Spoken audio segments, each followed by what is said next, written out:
زندگی کا خوف، کام کے چھن جانے کا خوف، نوکری ختم ہو جانے کا خوف.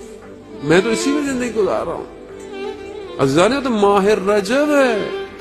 رجب وہ مہینہ ہے کہ جسے پروردگار نے اپنے آپ سے منسوب کیا ہے. کتنا میں نے رجب سے فائدہ اٹھایا ابھی تک، کتنا میں نے رجب کی. رجب شہر، رجب ایک نہر ہے جنت کے اندر، کہ مجھے اس دنیا میں یہ موقع ملا کہ میں اس نہر میں غوطے کھاؤں. خدا نے اپنے آپ سے کہا یہ میرا مہینہ ہے. وہ اس مہینے کے اندر میں نے کتنا اللہ سے اپنے رابطہ جوڑا. پہلا چیز جو اس مہینے کے اندر سب سے زیادہ کہی گئی ہے وہ استغفار ہے. صبح اور شام 100 دفعہ استغفر اللہ ربی واتوب الیہ، استغفر اللہ وتعالی توبہ.